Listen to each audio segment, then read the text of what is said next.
चलिए लिखिए document type या परचेज डॉक्यूमेंट टाइप। ठीक है ना। सबसे लिखो पीआर, परचेज रिक्वेशन। सबसे पहले हम करेंगे पीआर का, फिर आरएफक्यू का, उसके बाद पीओ का करेंगे। देखिए purchase requisition, purchase requisition heading डाल लो नंबर 1 परचेज रिक्वेशन। ठीक है ना। परचेज रिक्वेशन, परचेज रिक्वेशन हम कहाँ बनाते हैं? ME51N के अंदर। ठीक है ना। यहाँ पे हम अपनी प्रोसेस रन करते हैं। अब ये ME51 यहाँ पर दिख रहा होगा। यहाँ पे सबसे पहले हम लेते हैं ये, आखिर ये कहाँ से आ रहा है डॉक्यूमेंट में। जैसे परचेज रिक्वेशन स्टैंडर्ड देख पा रहे होंगे, ये आ रहा है आपका यहाँ से। तो लिखो define document type, define document type, define document. ठीक है ना। पीआर आपका इंटरनल डॉक्यूमेंट होता है। ठीक है ना। इंटरनल डॉक्यूमेंट होता है। ठीक है ना। जहाँ पीआर लिखा है वहाँ लिख लेना इंटरनल डॉक्यूमेंट। इंटरव्यू में पूछ लेता है पीओ कैसा डॉक्यूमेंट है, पीआर कैसा डॉक्यूमेंट है। OMEB इसका टी कोड क्या है? OMEB defined document type. पहुंचेंगे कैसे? डिस्प्ले IMG, डिस्प्ले IMG, उसके अंदर आपका module material management, material management,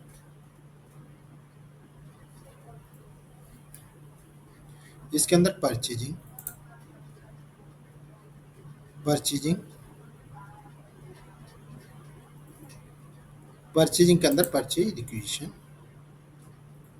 उसके अंदर वही डिफाइंड डॉक्यूमेंट टाइप। जैसे मैं इसके अंदर गया, मैंने एग्जीक्यूट किया इसको, मैं इसके अंदर गया एग्जीक्यूट किया। ठीक है ना। यहाँ पे आप देख पा रहे होगे NB स्टैंडर्ड परचेज रिक्वेशन,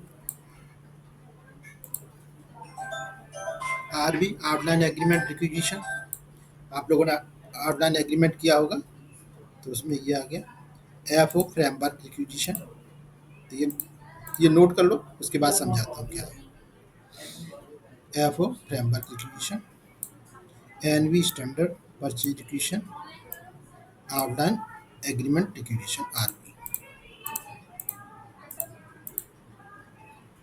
केवल इतना ही नोट कर लो, बस यहाँ तक है। FO के सामने या फ्रेमवर्क लिख लो, NB के सामने परचेज रिक्वेशन स्टैंडर्ड, RB के सामने आउटलाइन एग्रीमेंट रिक्वेशन।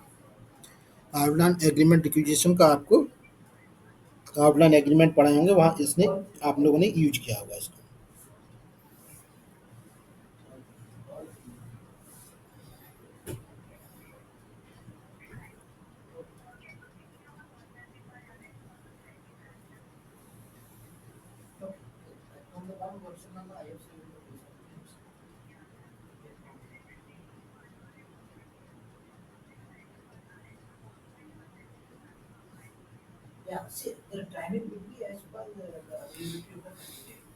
ठीक है ना।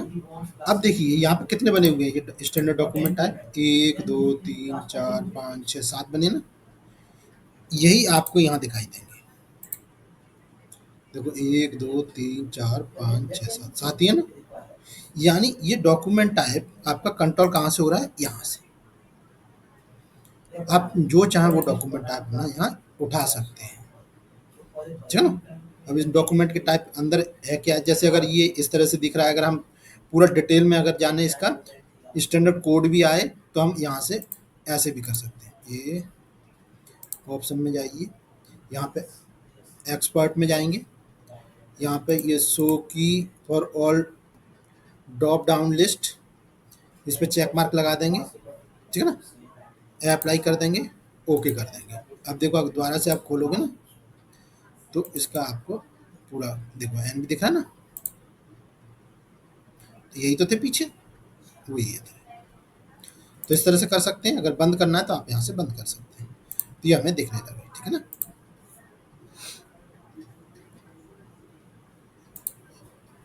ठीक है ना। तो ये डॉक्यूमेंट टाइप है। अभी इसके अंदर पढ़ते हैं। सबसे पहले लेते हैं, जब भी हम ये क्रिएट, ये देखिए सारी चीज़ें हमारी डॉक्यूमेंट टाइप से ही असाइन होंगी। तो अब हम डॉक्यूमेंट टाइप को छोड़ते हैं। अब देखिए जब भी हम इसको क्रिएट करते हैं, सेव करते हैं, तो एक नंबर क्रिएट हो जाता है। जो नंबर क्रिएट होता है वो इंटरनल नंबर होता है, ठीक है ना। इसे हम मैनुअली भी अपना नंबर दे सकते हैं, तो उसको पढ़ेंगे। तो इसको यहीं छोड़ दो। नेक्स्ट देखो इसमें define number range, define number range O M, बाई की जगह H7, OMH7।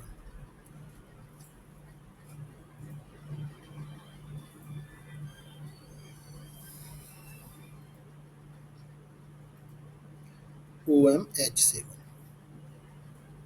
ठीक है ना। नंबर रेंज में ही लिख लो। नंबर रेंज दो तरह की होती है, two type of number range. First is internal number range, second is external number range. जो इंटरनल नंबर रेंज होती है वो ऑटो जनरेट होती है, और जो एक्सटर्नल नंबर रेंज होती है वो हमें मैनुअली देनी होती है। तो लिख लो two type of number range, two type of number range. First is internal, bracket में लिख लो ऑटोमेटिक क्रिएट या ऑटोमेटिक जनरेट।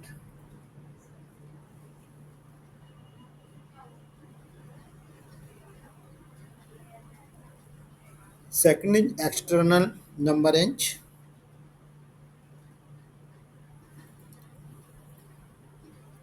मैनुअली, इसे हम मैनुअली यूज करते हैं। जैसे अगर आप देख पाए हैं, तो हम नंबर रेंज जब भी बनाते हैं तो आप जानते होंगे हम चेंज वाले पे जाते हैं। यहाँ से डिस्प्ले होता है, केवल देख सकते हैं, ठीक है ना। और चेंज वाला ये है, ठीक है ना, चेंज पे जाते हैं, ठीक है ना।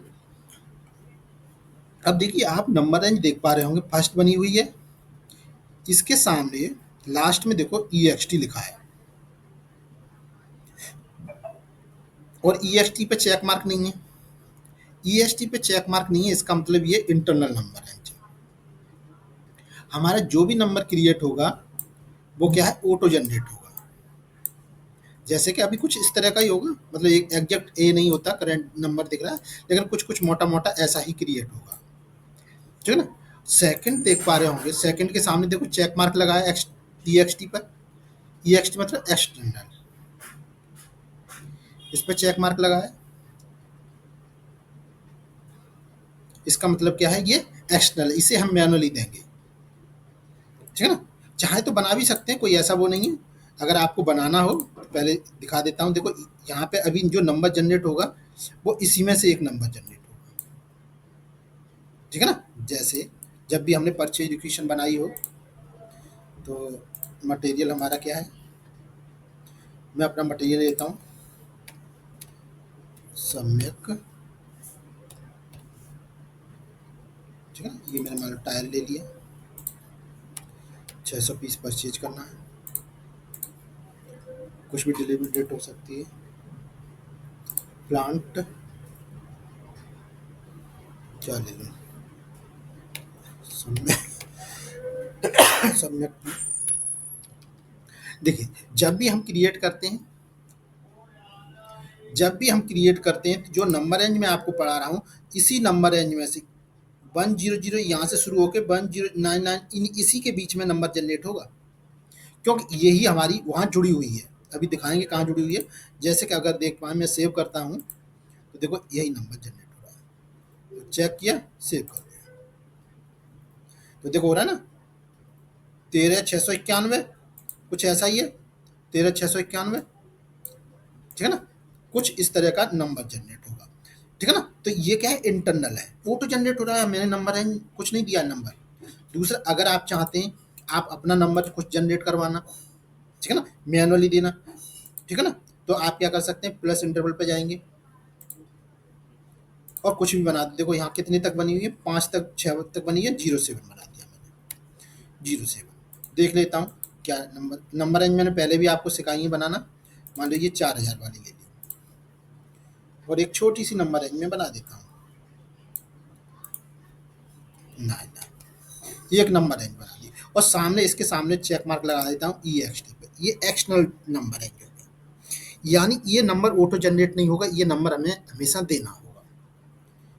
ठीक है ना, इस तरह से हम एक्सटर्नल कर सकते हैं।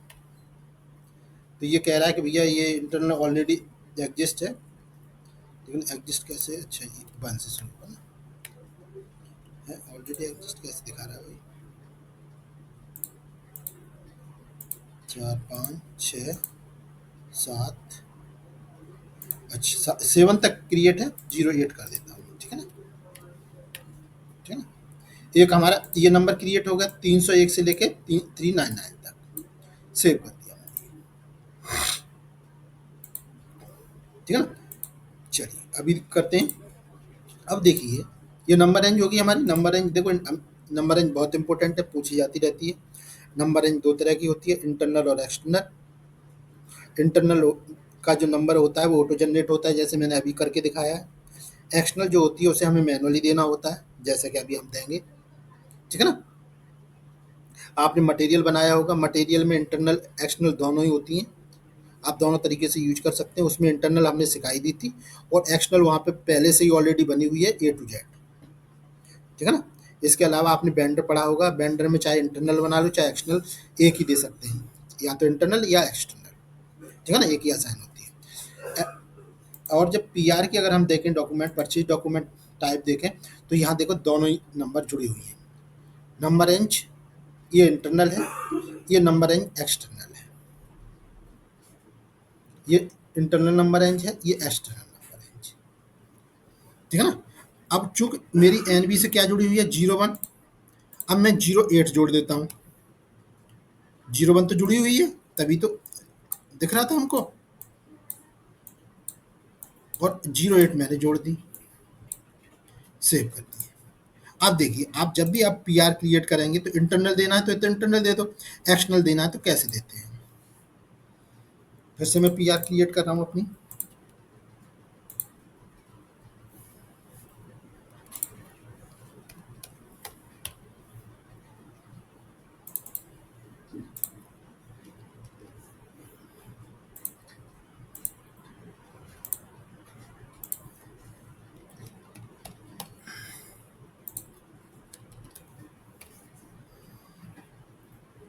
ठीक है ना। तो देखिए अगर मैं डायरेक्ट सेव कर दूं तो वो नंबर जनरेट हो ही जाएगा जो इंटरनल दिया है, पर चूंकि मुझे तो एक्सटर्नल नंबर देना है, तो मैं एक्सटर्नल नंबर कैसे लूँगा, हमें याद होना चाहिए इस एक्सटर्नल नंबर में क्या है। तो इस एक्सटर्नल नंबर के अंदर अगर हम देखें तो हमारी कुछ इस तरह की दिखती है, ये है 08, तो पहला नंबर हमारा यही होगा। अगर मैं क्रिएट करूँ तो मैं पहला नंबर क्रिएट कर देता हूँ उसका, एंड चेक कर लो। इसके अलावा आप कुछ भी नंबर देंगे नहीं लेगा ये, जैसे मैं यहाँ पे अगर 299 दे दूंगा तो नहीं लेगा, मना करा ना, क्योंकि ये आसानी नहीं है हमारी नंबर रेंज में, आसानी नहीं है। 01 आसानी, जीरो कुछ भी दे दो, 05 दे दिया तो भी ले लेगा ये, क्योंकि उस नंबर रेंज के अंदर हमने 301 से लेकर 399 तक कोई भी नंबर लेंगे ये उठा लेगा, ठीक है ना। चेक कर लो, कोई दिक्कत होगी तो अभी सामने आएगी, कोई दिक्कत नहीं, सेव कर दीजिए, ठीक है ना। तो देखिए हमने नंबर रेंज पीछे देख ली, ये नंबर रेंज है, यहाँ हमने नंबर रेंज बनाई। उसके बाद डॉक्यूमेंट टाइप आपको दिखाई थी, पहले भी दिखाए थे, अब फिर से दिखा रहे हैं। इस डॉक्यूमेंट टाइप के अंदर हमने क्या जोड़ दिया है, नंबर रेंज। तो नंबर रेंज कहाँ असाइन होती है, आपकी डॉक्यूमेंट टाइप के अंदर, ठीक है ना। सारे डॉक्यूमेंट टाइप लगभग एक जैसे ही हैं, ठीक है। तो पहला तो ये हो गया। अब सेकंड पढ़ते हैं, ये क्या है, आइटम इंटरवल, ये 10 दिख रहा है, ये आइटम इंटरवल ये है। जब भी हम पीआर क्रिएट करते हैं तो क्या होता है, आइटम इंटरवल क्रिएट होता है, ऑटो क्रिएट हो जाता है, 10 20 कुछ ऐसा आ जाता है। देखो फिर से मैं दिखा रहा हूँ आपको, नहीं मैं चेंज कर देता हूँ तब दिखाता हूँ, अभी तो आपको मालूम है 10 20 ये क्रिएट होते हैं। अब मैं यहाँ पे मान लो 5 ले लेता हूँ, तो अब क्या है, कैसे क्रिएट होंगे, 5 10 15 20 25, है ना। अब देखो बैक चले जाओ, वरना ये अभी अपडेट नहीं हुआ होगा। अब ठीक है, आप करो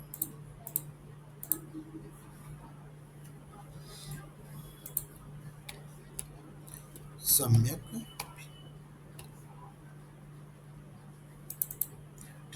ये मैंने मटेरियल ले लिया, कोई 600 पीस लेने हैं।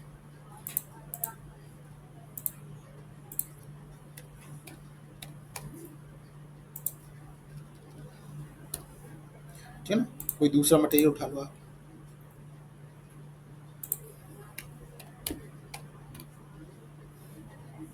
ठीक है ना,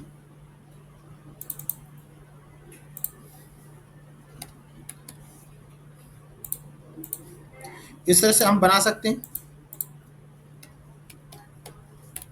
अब आप देखिए, आ रहा है ना, आइटम 5, 10, 15, यानी किसी भी रूप में लिया जा सकता है। ठीक है ना, जनरली लिया तो 10 में ही जाता है। अगर हम अपनी बात करें पर्सनल लेवल पे, तो हम 1, 2 के रूप में लिखते हैं, एक का इंटरवल होता है। कंपनियों में अगर देखें तो 10 के रूप में ही लिया जाता है। ठीक है ना,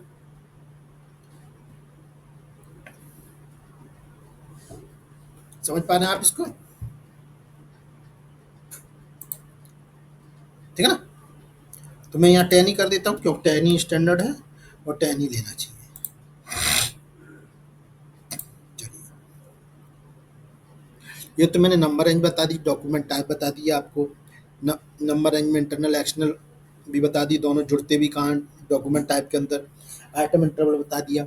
इसके अलावा अगर आप देखें तो इसमें क्या क्या आते हैं, अकाउंट असाइनमेंट कैटेगरी आती है, आइटम कैटेगरी आती है, ये सेव कर दिया। ठीक है ना, दोबारा से करते हैं। ये हो गया अकाउंट असाइनमेंट कैटेगरी और आइटम कैटेगरी। ये कहाँ से आ रही है, तो देखो ये कहाँ से आती है, ये आती है आपकी, अगर मैं स्टैंडर्ड को देखूं तो स्टैंडर्ड के अंदर अलाउ आइटम कैटेगरी, देखो ये दी 3, 4, 5, 6, ये 6 ना, यही 6 आपकी यहाँ दिखती है, 1, 2, 3, 4, 5, 6, ये यहाँ ली हुई है। यहाँ जितनी लेंगे आप उतनी आपको दिखाई देगी। न्यू एंट्री करके कुछ और भी जोड़नी है तो आप जोड़ सकते हैं यहाँ पे। ठीक है ना, जैसे मैं अपना डॉक्यूमेंट टाइप बना लेता हूँ, मान लो आपकी कंपनी जनरली तो स्टैंडर्ड यूज करते हैं, लेकिन अगर आपकी कंपनी बनवाना चाहती है तो आप बना सकते हैं। जैसे कंपनी ने कहा कि यार अलग से बना दो हमारे लिए, तो हमने क्या किया, कोई भी जो स्टैंडर्ड बनी हुई है उसको सेलेक्ट करेंगे, कॉपी करेंगे और कुछ भी बना दो। जैसे सम्यक, ये मैंने अपनी बना दी सम्यक,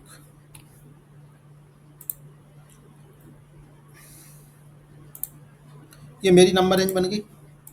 अब देखो वो डॉक्यूमेंट टाइप बन गया मेरा, बेशक नंबर रेंज जो मैंने दी है वही जुड़ी है, आइटम इंटरवल क्योंकि वो जुड़ा है तो वही कॉपी होगा। अगर कुछ करना है, नंबर रेंज आपको अलग देनी है इंटरनल एक्सटर्नल, तो आप दे सकते हैं। ठीक है ना, अब देखो यहाँ पे, अब आपका दिखने लगेगा यहाँ पे, आ गया ना, यही बनाया था मैंने, ये भी दिखने लगेगा। अब इसमें जो भी आइटम लेना चाहते हैं, अब इसके अंदर आप चाहते हैं कि भैया मेरे को क्या है, सारे आइटम नहीं चाहिए मेरे को, ना तो इसमें कंसाइनमेंट चाहिए, ना सब कॉन्ट्रैक्ट चाहिए, ना थर्ड पार्टी, ना स्टॉक ट्रांसफर, मुझे इसमें चाहिए सर्विस और स्टैंडर्ड। तो आप इसको सेट कर दीजिए, तो दो ही बचे अब, स्टैंडर्ड और सर्विस। अब आप देखेंगे तो इसमें यही दो रह गए आपके, 51 के अंदर गया। अगर मैं स्टैंडर्ड लेता हूँ, अगर कुछ और ले, नहीं मैंने ये सम्यक वाला लिया, स्टैंडर्ड में तो सभी कुछ है, स्टैंडर्ड के अंदर तो सब कुछ है, लेकिन मुझको क्या लेना है अपना, ये वाला सम्यक। सम्यक में अगर देखेंगे आप तो देख पाएंगे दो ही रह गए, यानी आपकी कंपनी सर्विस के लिए अलग, कंसाइनमेंट के लिए, सब कॉन्ट्रैक्टिंग के अलग, ट्रांसफर पोस्टिंग के लिए अलग डॉक्यूमेंट टाइप बनवा सकती है हमसे पीआर के अंदर, तो हम बना सकते हैं। नंबर रेंज वो प्रोवाइड करवा सकते हैं, इंटरवल तो 10 का ही होता है तो 10 का ही रहेगा। ठीक है ना, चलिए, ठीक है ना। अब इन आइटम कैटेगरी की अगर बात करें तो इन आइटम कैटेगरी से क्या जुड़ा होता है, अकाउंट असाइनमेंट कैटेगरी, इनसे, चलो इसके अंदर तो नहीं, इसकी जरूरत नहीं है। ठीक है ना, तो इस तरह से आप बना सकते हैं, यहाँ तो कोई दिक्कत नहीं है। ठीक है ना, जैसे स्टैंडर्ड है, स्टैंडर्ड के अंदर सारी आइटम कैटेगरी दी हुई है, आप अपने हिसाब से अपनी आइटम कैटेगरी ले सकते हैं। जैसे हमने सर्विस पढ़ी होगी, तो सर्विस के लिए अगर केवल सर्विस के लिए बनाना है, तो आप क्या करेंगे, इस स्टैंडर्ड को भी क्या कर देंगे, डिलीट कर देंगे। तो अब ये किसके लिए काम करने लगेगी, सर्विस के लिए काम करने लगेगी। ठीक है ना, यहाँ तक कोई दिक्कत? नेक्स्ट, ये तो आप जानते ही हैं, हम चेंज किस में करते हैं, चेंज पी आर ME52N, और डिस्प्ले किस में करते हैं, ME53N के अंदर। और पीआर कैसा डॉक्यूमेंट है, पीआर केवल हमारा क्या है, परचेज के हिसाब से क्या है, ये इंटरनल डॉक्यूमेंट है। ठीक है ना, ये क्या है, एक इंटरनल डॉक्यूमेंट है। इसके अलावा अगर आप देखें तो हम पीआर की लिस्ट देख सकते हैं, तो लिख लो PR list ME5 ME5 ME5। जैसे मुझे अगर देखना हो कि मेरे कितने पीआर बनी हुई हैं, तो मैं देख सकता हूँ सम्यक पी के अंदर जाके, मैंने अपना प्लांट दिया, कुछ भी फिल्टर लगाना हो लगा के देखो, चेक करो। तो देखो अभी जस्ट हमने बनाए थे, देखो ये चीज़ें ली थी, ठीक है ना, 600 पीस का हमने एक बार बनाया था, फिर ये बनाए होंगे। ये आज कितनी तारीख है, ये तो डिलीवरी डेट है, ठीक है ना, तो ये आज हमने बनाए, तो वो दिखाई दे रहा है हमको, ठीक है ना। तो हम लिस्ट चेक कर सकते हैं, लिस्ट का ये टी कोड है, थोड़ा सा इंपॉर्टेंट है, पूछ लिया जाता है। तो लिख लो ME5 PR लिस्ट ME5।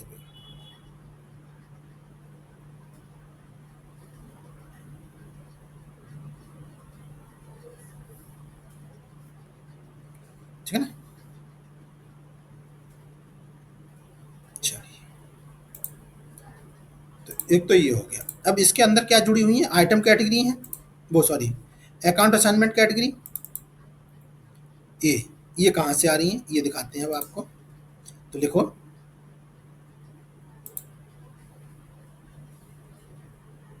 पहले आइटम कैटेगरी कहाँ बनती है वो दिखा देते हैं। देखो, define external representation of item category OMH4।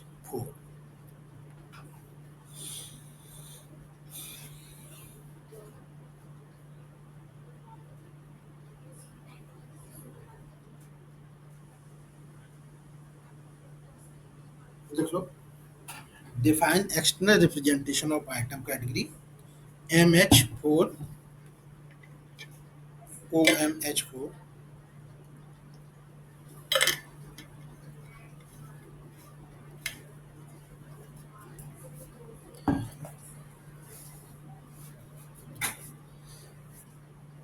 ठीक है ना, बात लिखना हो तो देख लो, डिस्प्ले IMG, उसके अंदर MM मटेरियल मैनेजमेंट, उसके अंदर परचेजिंग,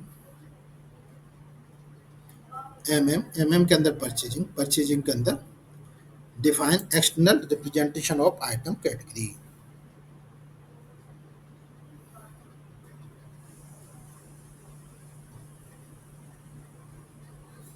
ठीक है ना,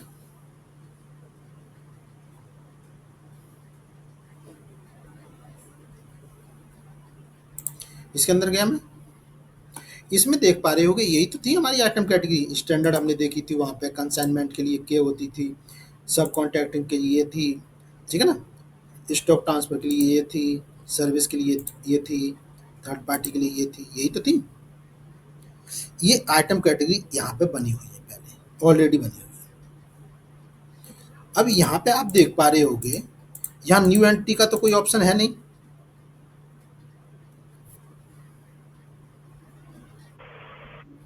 आइटम कैटेगरी के अंदर कहीं न्यू एंट्री है नहीं सर। नहीं है। इसका मतलब क्या है, इसे हम बना तो नहीं सकते, ठीक है ना,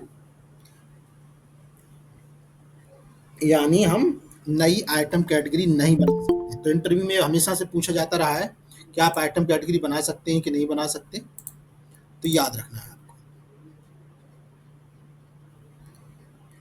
ये पी से प्रशांत का है, किसका आ रहा है ये, प्रशांत का ही होगा सर, वो अभी एग्जिट हुआ था ना। प्रशांत सुन पा रहे हो,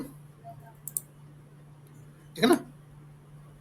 तो ये आइटम कैटेगरी आपकी कहाँ बनती है, define external representation of item category OMH4।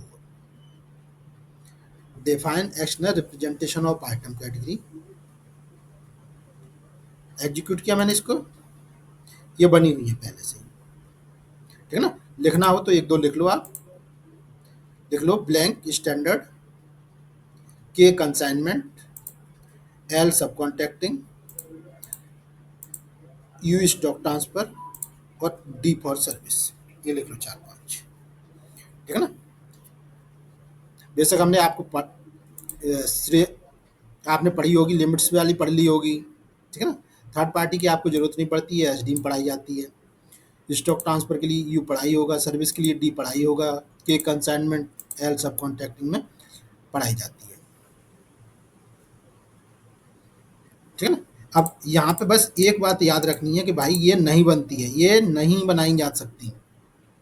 Interview में पूछेगा, क्योंकि हम एसएपी में लगभग हर चीज़ बना सकते हैं, कुछ भी कर सकते हैं, तो हमारा आंसर यस ही होता है। जबकि आइटम कैटेगरी नहीं बनाई जा सकती, याद रखना है,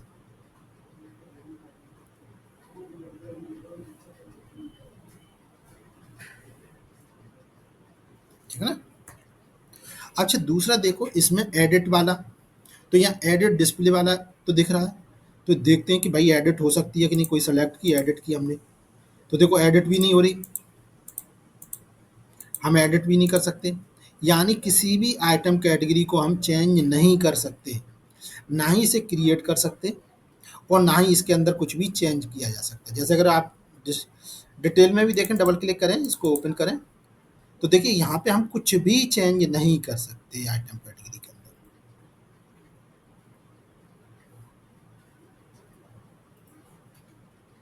ठीक है ना। देखो कहीं पे कोई एडिट मोड में नहीं है,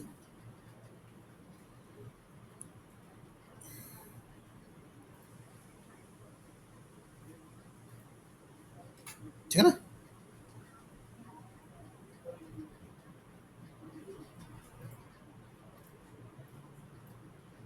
ठीक है ना। तो याद रखना है, आइटम कैटेगरी को न तो चेंज किया जा सकता और ना ही क्रिएट किया जाता। ये स्टैंडर्ड होती है, जो बनी है वो बनी है, ठीक है ना।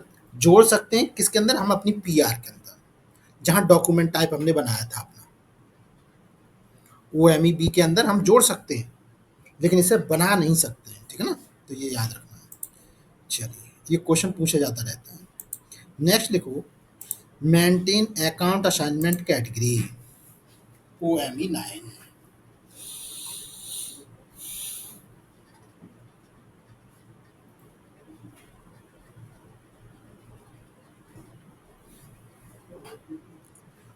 मेंटेन अकाउंट असाइनमेंट कैटेगरी, ठीक है ना, OME 9। पाथ लिखना हो तो डिस्प्ले IMG के अंदर मटेरियल मैनेजमेंट, उसके अंदर परचेजिंग के अंदर अकाउंट असाइनमेंट, उसके अंदर मेंटेन अकाउंट असाइनमेंट कैटेगरी। इसके अंदर जाएंगे, एग्जीक्यूट करेंगे, तो देखिए ये बनी हुई है, ये वही आइटम अकाउंट कैटेगरी है, अकाउंट असाइनमेंट कैटेगरी है जो हम यहाँ पे लेते हैं। देखो ये यहाँ पे बनी हुई है, यही है आपकी, ठीक है ना। इसे हम बना भी सकते हैं, न्यू एंट्री लिखी हुई है, बना भी सकते हैं, एडिट भी कर सकते हैं, ठीक है ना। डिलीट वगैरह भी कर सकते हैं, कुछ भी किया जा सकता है, ठीक है ना। तो ये बनी हुई है, जैसे लिखना हो तो फॉर एग्जांपल लिख लो, 1 for third party, C for sales order, F for order यानी production order, K for cost centre, इसके अलावा E फॉर अननोन। नोट कर लो,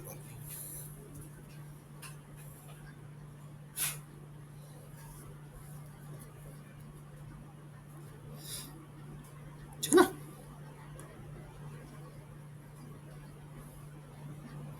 ठीक है ना। अब आप किसी को भी देख सकते हैं इसमें, अंदर अंदर जाके किसी को भी अगर आप देखना हो, जैसे हमने कॉस्ट सेंटर की यूज की है कई बार, कॉस्ट सेंटर की, तो आप देख सकते हैं। कॉस्ट सेंटर के अंदर देखो, कॉस्ट सेंटर मैंडेटरी एंट्री है, वो यहाँ पे दी हुई है, इसलिए अगर हम यहाँ ऑप्शनल कर देंगे तो वहाँ कॉस्ट सेंटर ऑप्शनल हो जाएगा, दो या मत दो कोई दिक्कत नहीं। इसके अंदर आप कोई छेड़छाड़ ना करें, ठीक है ना। इसको आप देख लेना है, इसके अंदर छेड़छाड़ कुछ भी नहीं करनी है आपको, ठीक है ना। जनरली अकाउंट असाइनमेंट कैटेगरी क्या है, अकाउंट से जुड़ी हुई होती है, अकाउंट डिपार्टमेंट से, तो हमें इसके अंदर ज़्यादा छेड़छाड़ नहीं करनी है, बस देख लेनी है। चलिए, तो ये हम अभी पढ़ रहे थे, पीआर हमने पढ़ी थी।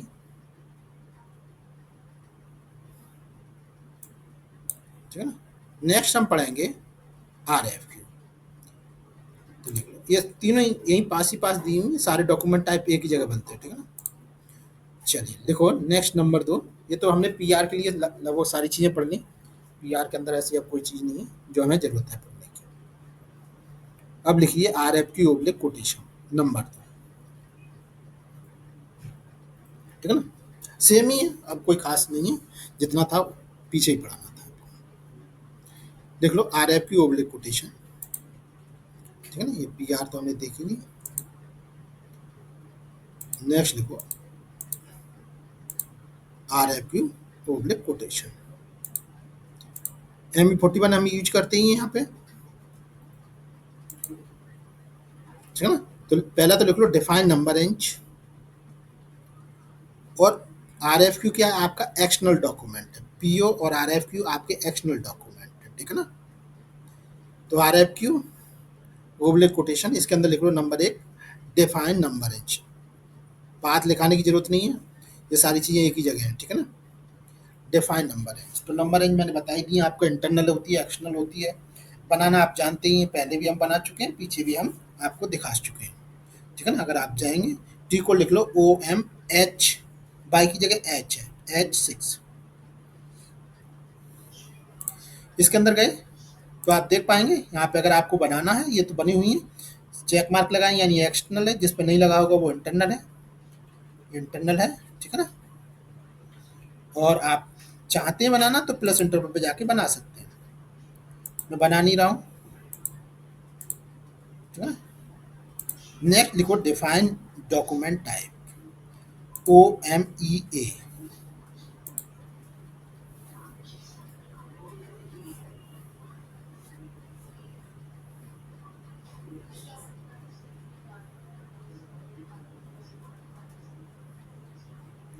डिफाइन डॉक्यूमेंट टाइप OMEA, ये हम पहले भी कर चुके हैं पीआर के लिए, ठीक वैसे ही है, तो पाथ वगैरह हम कुछ नहीं दिखा रहे।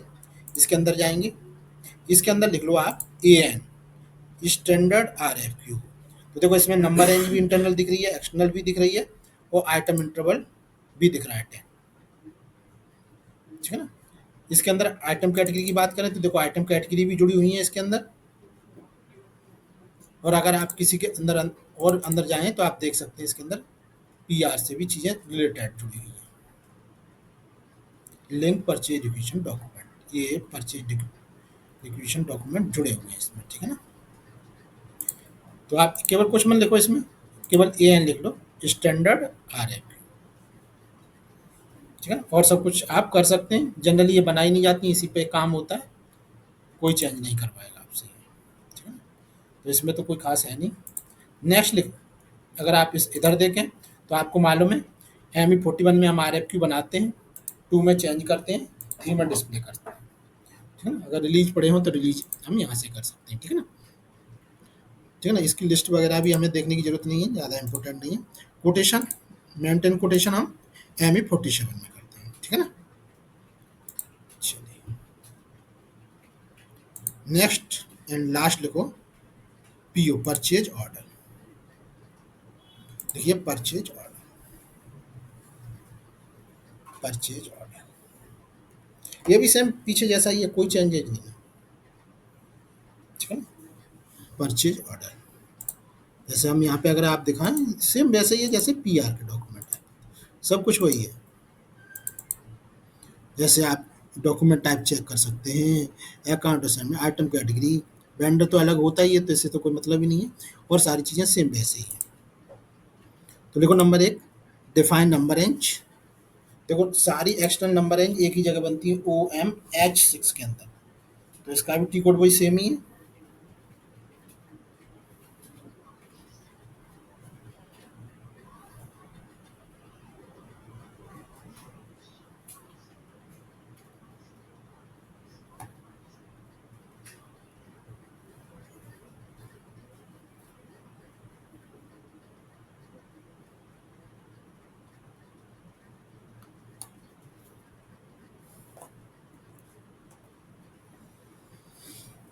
डिफाइन नंबर रेंज देखेंगे तो वही तरीका है, ये बनी हुई है पहले से ही।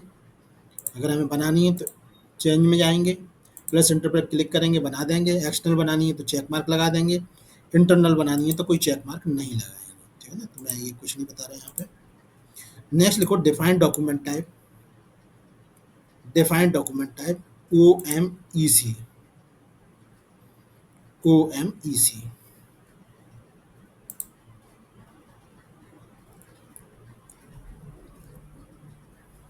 OMEC पाथ वगैरह सब सेम ही है, तो अंदर कुछ ज़्यादा नहीं जा रहे इसके अंदर। इसमें बस डॉक्यूमेंट टाइप नोट कर लो। कुछ स्टैंडर्ड डॉक्यूमेंट टाइप बनाए हैं हमने, मतलब बने हुए हैं। जैसे UV स्टॉक ट्रांसफर ऑर्डर के लिए, NV स्टैंडर्ड परचेज ऑर्डर अभी तक बनाते थे, FO फ्रेमवर्क ऑर्डर है।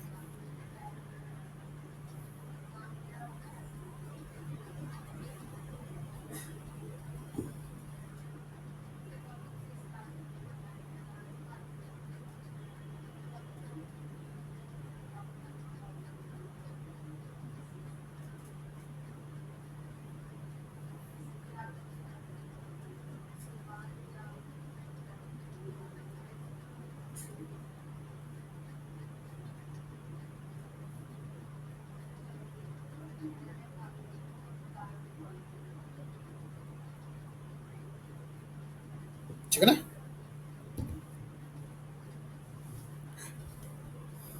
ये अलग अलग है। किसी को मैंने फ्रेमवर्क पढ़ा भी दिया होगा।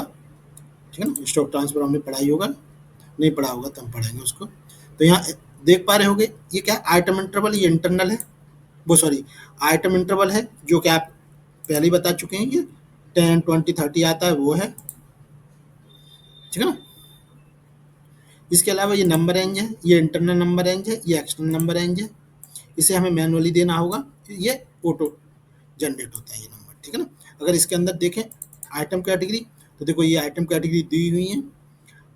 ठीक है ना, आपसे कहता है कि भैया हमें PO के लिए अलग से बना दो, तो हम ये सारी आइटम कैटेगरी डिलीट कर देंगे, केवल उसके लिए सर्विस वाली आइटम, मतलब वो सर्विस के लिए बनवाता है, तो सर्विस वाली आइटम कैटेगरी यहाँ छोड़ेंगे। ठीक है ना, तो हम अपना बना भी सकते हैं अगर डॉक्यूमेंट चाहती है कंपनी। ठीक है ना, नहीं चाहती है तो हम स्टैंडर्ड यूज कर सकते हैं। ठीक है ना, जनरली यहाँ बनवा लेती है कंपनी। ठीक है ना, तो हम बना सकते हैं अलग अलग तरीके के यहाँ पे डॉक्यूमेंट टाइप। ठीक है ना, ठीक है ना, इसके अलावा ये मैंने बताया ही था, चेंज करने के लिए 22 में जाते हैं, डिस्प्ले करने के लिए 23 में जाते हैं। ठीक है ना, PO लिस्ट देख चेक कर सकते हैं हम। PO लिस्ट, अगर वेंडर के बिहाफ पे हमें PO देखने हैं तो ME2L, और मटेरियल के हिसाब पे हमें PO चेक करना है, किस मटेरियल कितने PO बने हुए हैं, तो ME2M से करना है। तो लिस्ट लिख लो, लिस्ट डिस्प्ले फॉर PO। ये थोड़े से इंपॉर्टेंट हैं, बहुत ज़्यादा तो नहीं।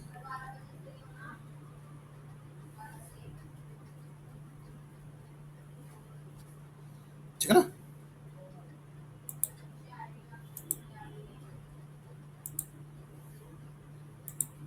ठीक है। तो ये मैंने आपको तीनों ही डॉक्यूमेंट टाइप पढ़ा दिए PR का। ठीक है, सिमिलर थे सारे के सारे एक दूसरे से। तो हमने PR को ही डिटेल में देखा है, और तो सारी चीज़ें आप कर सकते हैं, अगर आप चेंज करना चाहें तो कर सकते हैं।